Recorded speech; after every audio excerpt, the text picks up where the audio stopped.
আপনি শুধু এই কথাটা আমার কল্পনা করেন বাপ, রাত হয়েছে, আপনি শুধু এটা ভাবেন। আমি একটা অনুরোধ, আমার একটা ভাবনা আমি ভাবি, আপনারাও ভাবেন। এই মোবাইলটার মধ্যে 2 সেকেন্ডের একটা মিস কল যদি আসে, প্যান্টের পকেটের ভিতরেও যদি মোবাইলটা থাকে, তো প্রতিটা বান্দা টের পায়, মানুষ আমার মোবাইলটার মধ্যে মিস কল আসছে, খুলে দেখে কে কলটা দিল, ফিরায় আবার বা কোনো না কোনো একটা দেখে। আমার মালিক যদি হাসরের ময়দানে বলে, বান্দা এক ওয়াক্ত নামাজের বেলায় তোর মহল্লার চতুর্দিক থেকে কমপক্ষে 10টা মাইকে, আরে 10টা মসজিদে 4টাও করে যদি মাইকের হরন হয়, তাহলে আমি 40টা হরন একত্রে বাজাইয়া আমার মুয়াজ্জিন দিয়া এত উচ্চ কণ্ঠে আমার আজানটা দিয়া তোরে ডাক দিছিলাম। হায় বান্দা, 2 সেকেন্ডের মিস কল টের পাইলা, আমার এত উচ্চ সুরের আজান টের পাইলা না কেন? বান্দা, আমি কি অপরাধটা করছিলাম? ভাইয়া বলো না, ছেলেরা বলো না, বাপ বলো না, বলো না বাপ। আমার চুলের সনদ আছে, আমার টুপির সনদ আছে, আমার দাড়ির সনদ আছে, আমার পাঞ্জাবির সনদ আছে, আমার লুঙ্গির সনদ আছে। চতুর্দিকে সমান চুল নবীজি রাখতেন। নবীজি মাথার মধ্যে সর্বদাই কাপড় রাখতেন। নবীজি দাড়ি রাখতেন। নবীজি কামিজ পাঞ্জাবি গায়ে দিতেন। নবীজি লুঙ্গি পরতেন। তোমার ক্লিন শেপ চেহারার সনদ বলো বাপ। তোমার এই এলোমেলো সেলুন কাটিং চুল, এটার সূত্র বলো বাপ। এটা প্রথম তুমি কার থেকে নিলা এবং কেন তাকে পছন্দ করলা? যুক্তিটা কি? ভাইয়া রাগ হইয়েন না, আমি শুধু বিবেক জাগাইতে চাই। এটার তো সনদ আছে, রাসূলুল্লাহ সাল্লাল্লাহু আলাইহি সাল্লামের মডেল। আপনি যেটা ভাবলেন আপনারটার মডেল, আপনি বলেন আপনি কার থেকে নিছেন? আমি নিলাম রাসূলুল্লাহ থেকে, আপনি নিলেন নাফিকটার থেকে। সোজা হিসাব, সোজা কথা। আমি নিলাম ওয়ালাকাদ খালাকনাকুম সুম্মা সাওয়ারনাকুম। আল্লাহ বলে, বান্দা তোমাকে বানাইছি আমি, তোমাকে সাজাইছিও আমি। বানাইছে কে? তো আল্লাহ বলেন সাজাইছিও আমি, শুধু বানাইছি না, সাজাইছি। বান্দা তুমি জানো না আমি মাওলা কোন বললে হয়ে যায়? কথা কন না। আল্লাহ কি বললে হয়? কোন বললেই হয়ে যায়। সেখানে তোমারে আমি কোন বলে বানাই নাই। তুমি আমার জবানের আমর না, তুমি 9 মাস তোমারে আমি মায়ের রেহেমে রাইখা আমার নিজের হাতে কাজ করে করে বানাইছি।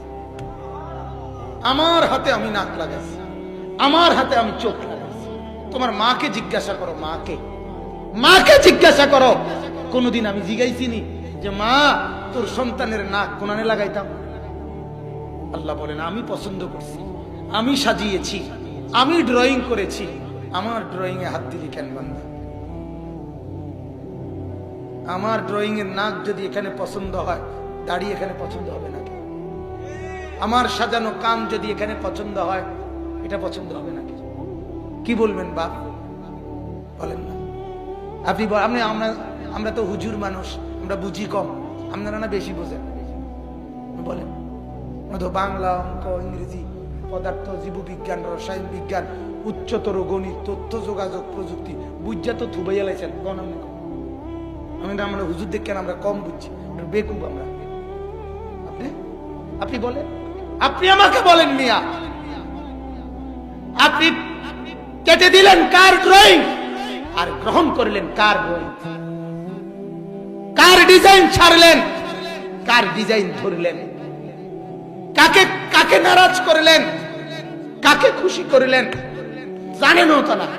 একটা ছেলে বলতে পারবেনি, যুবক তুমি বলো না, ও ছেলে তুমি বলো না, তোমার মাথার এই চুল কার মতো?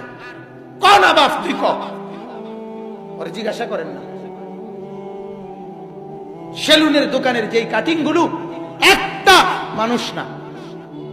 সেলুনের দোকানে যেগুলো টাঙ্গায় রাখছে, এগুলো দাজ্জালের কাটিং। কিসের কাটিং? আরে হাদিস, এটা হাদিস, মুসলিম শরীফের হাদিস। নবীজি বলছে দাজ্জালের চিহ্ন, দাজ্জাল হবে যুবক। দাজ্জালের চিহ্ন ইন্নাহু শাবুন, যুবক হবে। কাতাতুন, নবীজি বলছে দাজ্জালের চুল হবে এলোমেলো। কসম, এটা হাদিস। আওয়ারুল আইন, দাজ্জালের চোখ হবে টেরা। আল্লাহ নবী সাল্লাল্লাহু আলাইহি সাল্লাম বলছে দাজ্জালের বিশেষ চিহ্ন তার চুল থাকবে এলোমেলো। এই জন্য যুবকের চুল আজকে এলোমেলো করে দিয়েছে। আজ বরবাদ হয়ে গেছি আমরা। নিজের দিন, নিজের ধর্ম, নিজের ইসলাম, নিজের কোরআন, নিজের নবী সব আমাদের কাছে অপ্রিয়। অপ্রিয়। পুরা ঘরের মধ্যে এত কিছু আছে, 6 জন মানুষের 6টা ব্রাশ আছে, পুরা ঘরটার মধ্যে একটা মেসওয়াক নাই। এমন পরিবার নাই? পুরা ঘরের মধ্যে প্রয়োজনের চাইতেও বেশি ফার্নিচার, আসবাবপত্র আছে। এই ঘরে মানুষ 6 জন, কাছের প্লেট আছে 3 ডজন। ঠিক কিনা বলেন না কেন? সবকিছু অতিরিক্ত আছে, কিন্তু পুরা ঘরটার মধ্যে একটা দস্তরখান নাই। কেন বাপ? কারণ মুহাম্মদের যেটা রাখবো না সেটা সিদ্ধান্ত। এটা হ্যাঁ, সিদ্ধান্ত এটা। এটা ফয়সালা করে নিছে। মুহাম্মদের যেটা রাখবো না সেটা সিদ্ধান্ত। এটা আমরা সিদ্ধান্ত নিয়ে ফেলছি। যেটা প্রমাণ হবে রাসূলের ওইটা ত্যাগ করো, যেটা প্রমাণ হবে বেঈমানের ওইটা গ্রহণ করো। ওইটা নালে ডাইনিং টেবিলে খানাটা এত সুন্দর হয়ে গেল কেন? কি যুক্তিতে?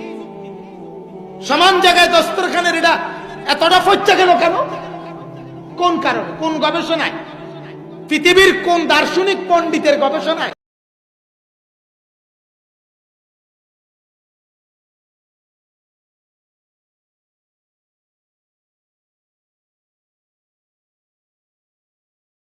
আপনি শুধু এই কথাটা আমার কল্পনা করেন বাপ, রাত হয়েছে, আপনি শুধু এটা ভাবেন। আমি একটা অনুরোধ, আমার একটা ভাবনা আমি ভাবি, আপনারাও ভাবেন।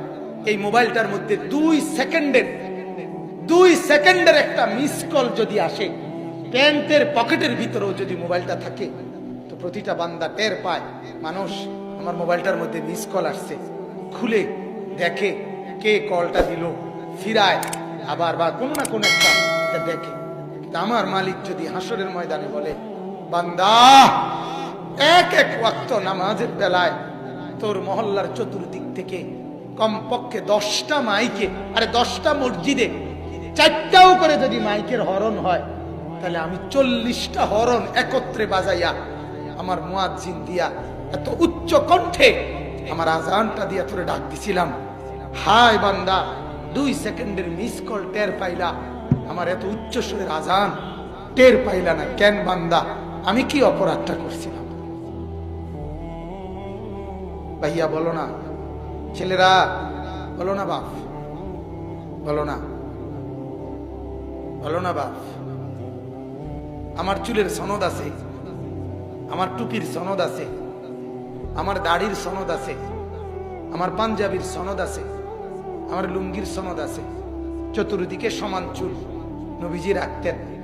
নবীজি মাথার মধ্যে সর্বদাই কাপড় রাখতেন। নবীজি দাড়ি রাখতেন। নবীজি কামিজ পাঞ্জাবি গায়ে দিতেন।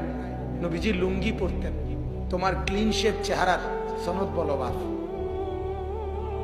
তোমার এই এলোমেলো সেলুন কাটিং চুল, এটার সূত্র বলো বাপ। এটা প্রথম তুমি কার থেকে নিলা এবং কেন তাকে পছন্দ করলা? যুক্তিটা কি? ভাইয়া রাগ হইয়েন না, আমি শুধু বিবেক জাগাইতে চাই।